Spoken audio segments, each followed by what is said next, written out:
Ya, balik di PSR, kali ini kita akan nge-review film Perfect Strangers.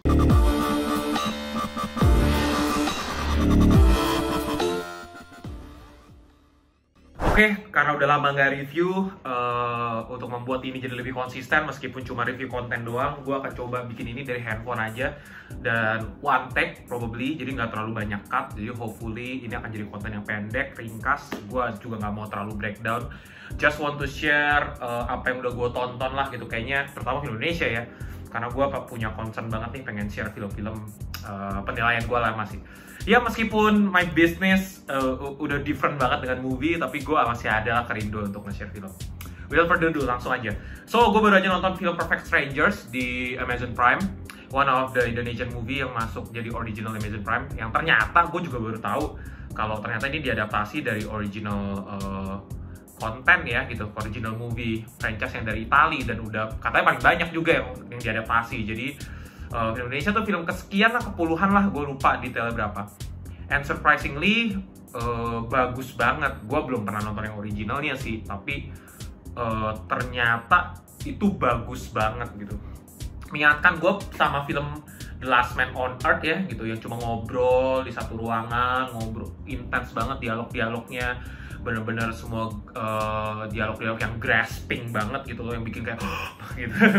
And then ya kayak 12 Monkey juga mungkin ya, sama teman mungkin yang tipikal film yang cuma duduk di satu tempat, ngobrol intens, dialognya intens banget, jadi memang bener-bener fokus ke scriptingnya gitu. Dan ini berhasil, bercerita tentang sahabat lama dari sekolah sampai udah pada kerja, udah punya anak, yang kemudian masing-masing punya konflik couple dan relationshipnya masing-masing. Of course ada family juga, ada business konflik juga, relationship konflik, pertemanan, persahabatan, suami istri, dan ya intrapersonal juga, self relationship dan lain-lain.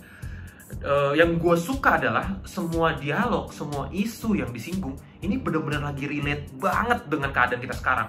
You name it, LGBT, working issue, SJW, parenting, ngomongin soal kayak social status, you name it lah, semua yang lagi di, gue nggak tahu di daerah relate atau enggak ya, tapi di Jakarta, di kota metropolitan ini relate banget gitu loh.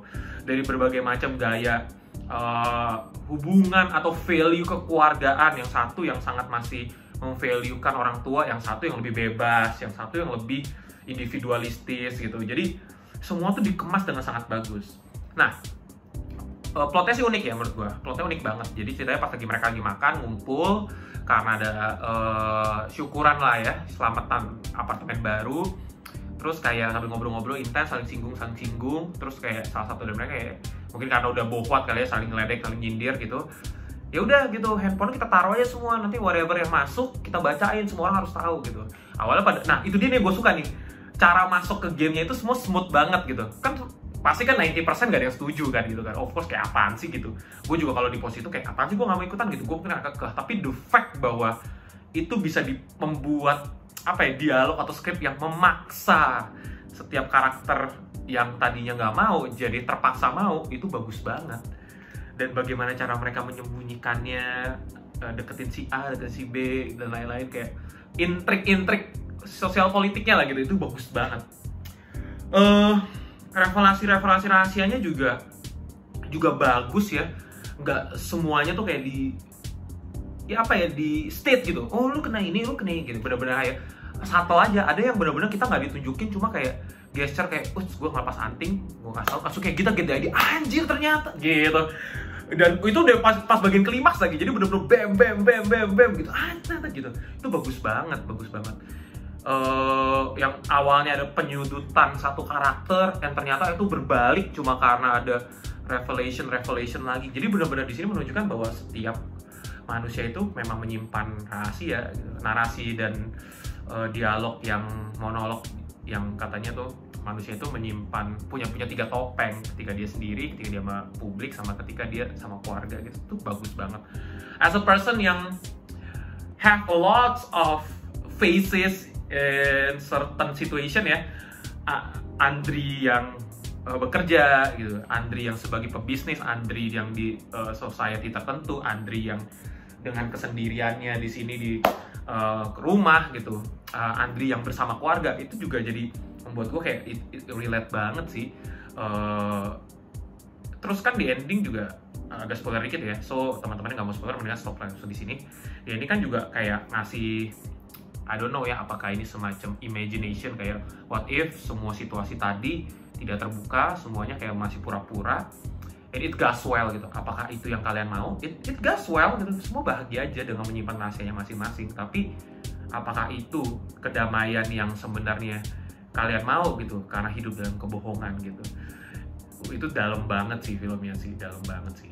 Hopefully sih abis ini gue mau nonton yang versi Italia sih, pengen tahu originalnya tuh konfliknya tentang apa. Mungkin dari relate karena pasti konfliknya yang condong ke Italian issues ya gitu. But this kind of movie yang gue kayaknya apa ya, underrated lah. Gue suka banget nih underrated begini nih untuk gue review gitu. Well, paling itu aja. Semua cast-nya di sini top notch semua. Gue lupa nama-namanya, ada Darius, ada Clara Bernadette, ada Vino J. Bastian, ada Jessica Mila. Pokoknya ada beberapa nama yang gue familiar. Terus juga di sini ada anaknya juga yang nama gue lupa nama aktornya siapa. Tapi di sini sih yang mungkin highlight ya, semua cast-nya sih actingnya bagus banget, believable banget. Apalagi pas lagi main emosi mengandung-andung itu believable banget. Cuma highlight gue di sini Vino J. Bastian sih. Menurut gue ini malah film terbaiknya Vino J. Bastian dibandingkan Miracle in Cell No. 7. Menurut gue pribadi gitu. Malah lebih interesting karakternya gitu. Pakai brewokan, jadi gemuk, jadi seorang Tomo gitu. Well, amazingly dan surprisingly, gue gak banyak denger info promonya. Pas gue nonton tanpa ekspektasi, ini jadi bagus banget gitu. I thought Black Adam gue kemarin udah jadi bagus, tapi ternyata ini bagus banget. Well, nilai gue untuk film ini 9/10 lah. Pokoknya mantap lah. -1 ya mungkin. Ya gue bingung juga cara menilai 9/10 dari mana. But anyway, kira-kira gitulah ekspektasi gue terhadap film ini. 9/10. Thank you udah nonton. Seperti biasa, komen dan subscribe. Kata apa itu, stop just do what's cut.